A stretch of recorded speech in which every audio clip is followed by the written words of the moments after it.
pleasure that I enter this debate because, as I read out to the Parliamentary Secretary, the New Democrats, the official opposition to this government, have asked the House to confirm this government's commitment to follow the law, asked this government's commitment to actually begin and fully implement treaties and consult First Nations before this government enacts laws that affect First Nations. The government, for the idle no more and the concerns that have happened across the land on specific resource projects, any of those disruptions, this government only has itself to blame. Because time and time again, they say the words that we hear in this place about consulting and respecting First Nations rights and title, and then they bring in another law without consulting First Nations rights and title. And then they wonder why First Nations from coast to coast to coast rise up against this government and say we expect and demand better. Now, I come from northwestern British Columbia, which 35–40% of the constituents I represent are from First Nations background. And not only are a profound part of our history and culture, but a crucial and critical part of our future. That First Nations are informing the way that we work, the way that we live, the way that we think about our land and our communities. And this is an important lesson I think this government would do well to serve. I remember the Prime Minister visiting once in his Challenger jet with all his security into the Northwest at one point, and he flew in for a fundraiser, an exclusive fundraiser at a lake that was very nice. And by some coincidence, the same day, the First Nations territory on which he was on was raising 4 totem poles, the first time they had done such a thing in almost a century. And being a good parliamentarian, I extended an invitation to the Prime Minister through his office to say, why don't you come down? There's a feast happening. The First Nations there will treat you with honor and respect, even if they disagree with your policies, because they know what honor and respect actually look like. And the Prime Minister's office response was, not a chance, ever. And so he went to his exclusive fundraiser. While the First Nations were raising 4 totem poles, while the extension of the offer and the invitation had come from the First Nations itself, the Prime Minister's office, and one would only assume the direction the Prime Minister gives them, felt that that was not an appropriate way for a Prime Minister to spend his time. Now, there's a problem that happens too often in politics, and particularly with Parliament and First Nations, that we often only hear the negative stories, the hard stories, because there are so many of them. In First Nations communities, we are all too familiar with the statistics and the realities for First Nations people for so long.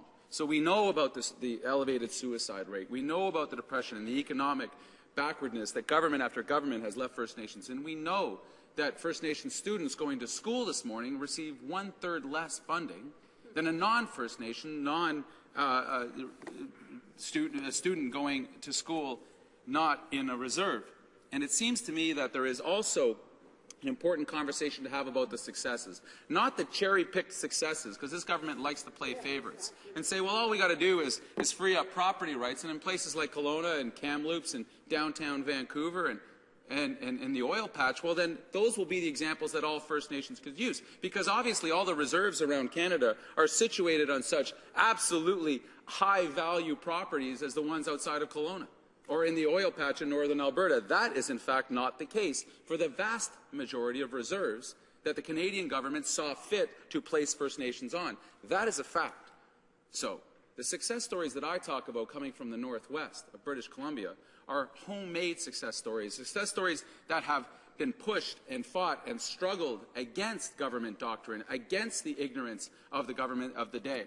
I think of the Haida First Nations, who fought on the line with the government of Canada and British Columbia to defend their island of Haida Gwaii and to establish a regime in which land management is a co-management process, where half of the boards on the land management use in Haida Gwaii are Haida and half are non-Haida, and find ways as neighbours, as partners, to develop the land, but not the way the Canadian and BC government wanted to do, which was to strip mine the soul of the island, but to actually foresee a future in which our children have an opportunity. I think of the Tahltan First Nation in northern BC, who, when faced with the prospect of Shell Canada and this government and previous governments wanting to drill for gas and frack at the very heart of the sacred headwaters of the Stikine, the Skeena, and the Nass rivers, 3 of the most critical rivers in all of British Columbia, they wanted to drill and frack for gas at that very same place and had no ability to actually, well, confirm that there wouldn't be poisoned wells coming up everywhere. It was the Tahltan First Nation.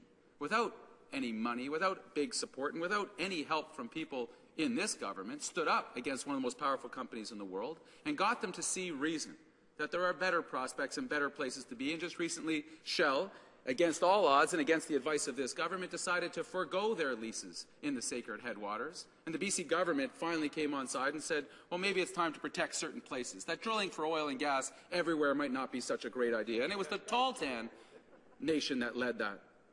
I think of the Cullen and the Kitsillis First Nations, who just recently signed a deal with CN. This was quite an amazing day. On a day just beside the day of national action for Idle No More, I was at an event in Kits and Cullen, just outside of Terrace, BC, in which we stood on the railway track of a new railway spur, and the First Nations in full regalia standing across the railway line in front of a train and stopped that train with the RCMP and the broader community in attendance. And why we were there was to actually cut a ribbon, because CN had negotiated with the First Nations to have a revenue-sharing agreement to allow that rail spur to be built to a quarry that is now building jobs for the entire community.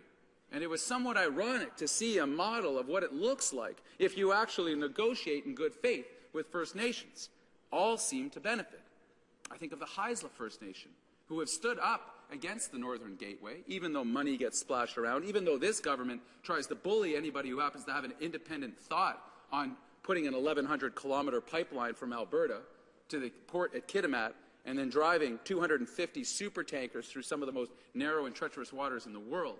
That when the Haisla First Nations stood up and said, we're open for business, but under our management, and are able to sign deals with resource developers on their terms, and will not be bullied.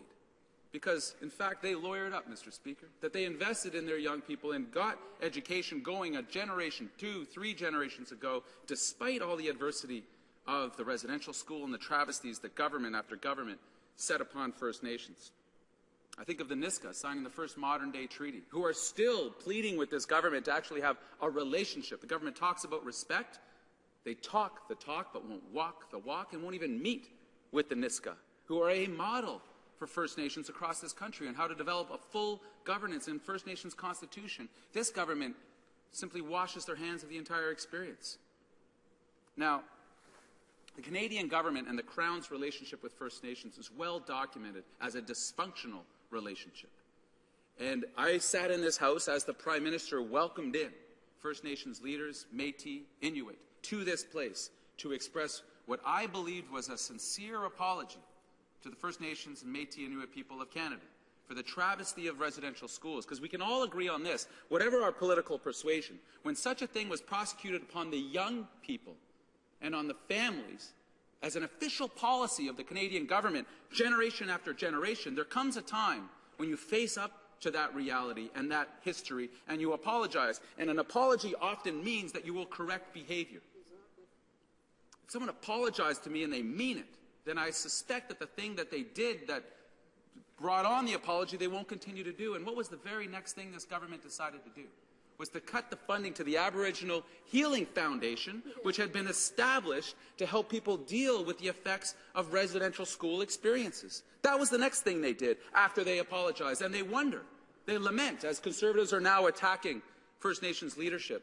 Why are the First Nations so upset? Why won't they trust us? We want to be friends. And yet time and time again, when First Nations come to the table with hand extended to try to reason and negotiate with the government of the day, the government has other voices in their ears, other friends that they would like to listen to first. And so if there's some inconvenience for the oil companies and environmental assessments and First Nations law, well then we'll try to shuffle those out of the way and create profound uncertainty in the resource sector. And I've heard this not from First Nations leaders alone, but from those in the oil and gas sector, that this government hands them time and again a poisoned chalice, where they cannot acquire the social license to build a project because the public watches this government in action, watches them strip down environmental laws, watches them treat First Nations with total disrespect, calls them radicals, calls them enemies of the state.